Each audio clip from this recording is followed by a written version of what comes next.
I really hope that when our students leave the school that they obviously have learnt a lot, but especially that they've had fun learning. And because we're such a diverse school, I really hope that they can leave the school with an open mind. I hope that they can have more empathy and be able to look in things with different perspectives.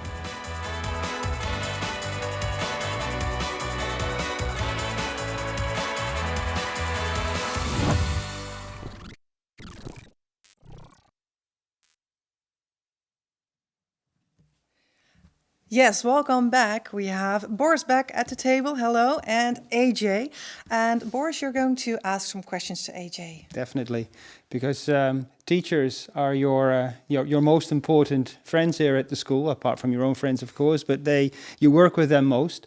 So I'm very curious to know what kind of impactful, lasting experiences you have with your teachers. Could you give us an example of what happens? Yeah, for sure. Recently, I've had like an almost like eye-opening experience, and that was for physics class. Now, I've always enjoyed doing physics, but there's an approach to it in this school that I really like. So we get taught the general concept, like let's say just a formula or like the theory of how to do it.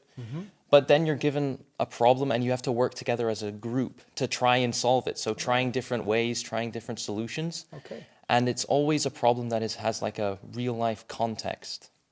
For example, like predicting path of rockets and stuff like that. So it's really cool in that sense. And then once you manage to figure it out, it feels like you can really apply it in real life. Yeah. Because you don't have like a teacher holding your hand through the entire process. Yeah. And you're working together as peers on solving a problem. Sounds good. Sounds good. And your teachers are helping you with that, clearly. They are designing all those learning experiences and take you further. Fantastic. As you know, the ISE is more than a school. It's its motto. And I imagine more than a school being also outside of the school, and not just the schooling as you would expect a school to do, but also learning and experiencing learning, not necessarily in school, but also outside of school. Could you tell us a little bit about that? Yeah, so I have a few examples. One, like the school likes to do like events that are outside. There's some they did in Stripe, where you would practice like theater or movie theater fighting, which was cool. Yeah. But then I also like that the school like motivates you to like go on your own research. So for CAS, which is creativity, activity, and service that you need to do, they really encourage you to pursue stuff that you wouldn't normally think of doing, and you might find like a passion in there. So I was doing Model United Nations, and we even went all the way to The Hague. Fantastic. And we were like representing countries and having a whole debate in that sense. So that was a really cool experience that I don't think I would have had if there wasn't that. A Model United Nations, you discuss world problems, right? Yeah, world problems, and you need to think from the perspective of the country that you're given. Fantastic. That sounds good. Sounds really good. Well, I'm curious, Boris, do you also have like an experience that you've had in school here so far? Maybe things you've seen or witnessed or felt? Yeah, I mean, as I said earlier on, the connections between the people and the drive that people have to create learning experiences, to work together, to go beyond, walk the extra mile, is phenomenal. So I see that. I mean, you can see it here. You can hear it in really students, but it's also in colleagues who really want to go all the way. And together with the parents and the programs that we have and the communities outside of school that we work with, we make it happen for our students. Okay. We're going to go invite another guest to the table right now.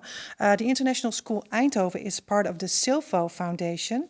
Thank you so much, ladies. To the table is now coming Meine Stoker, who is the director of Silvo. We're going to wait a few seconds. Hello, welcome. Very good. Yes, thank you very much. We must do that, eh? Yeah, that's true. Can you tell us a little bit about what is Silvo and what type of schools are in Silvo? Silvo is a foundation for primary and secondary schools in this area, so in the Brainport area. And it consists, most of the schools are secondary schools, and there are also primary schools, but most of them are secondary schools. Okay, and what makes ISE a typical Silvo school? Why are we part of that organization? Yeah, to answer this question, I have to go back to the foundation itself, Silvo. because when you look at the mission and vision of this foundation, you will see that international is an important word. So the different schools within Silvo are all having something to do with international. One of the schools, for instance, they are having a special department for labor migrants and refugees. Another school is a bilingual school, and so on. So every school has something to do with international.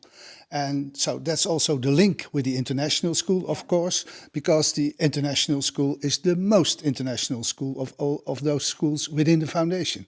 All right. And what is the importance of the ISE within the Eindhoven region? You already mentioned the Brainport. Maybe you can tell us a little bit more about that. Well, to say it the most strongly as I can, without the international school, there won't be a Brainport area. Because there is, from history on, the international companies need to have knowledge workers and expats. Yeah. And they would like to send their children to an international school. So everywhere and everyone in this region is aware of the importance of the international school. So the municipality, the province, the international companies here, they are all supporting the international school. And that's also the reason why we have got money available now to do the extension of the international school, because a lot of people have interest in the international school and want to send their children. Oh, well, that's very good news, obviously. But the Brainport region, we know what it is, but maybe the viewers at home don't really know yet. Can you tell us a bit more? Yeah, the Brainport region is Eindhoven and a number of municipalities in this area, and that's called Brainport. And the word itself says also something about the companies in this area, like Philips and ASML, who have a lot of, let's say, products that they make. There are very special because you need them to make chips and so on and so on. So this area, you need your brains, to make things go along, because in the Netherlands we have also seaports and so on, but you also have Brainport. Yeah, well, that's fair. That's very clever. That's why it's called Brainport. Thank you so much for giving us a like a bigger picture. We really want our students to connect to the outside world, but the school itself is also connecting to the outside world because of the Brainport region and the companies that are in the neighborhood.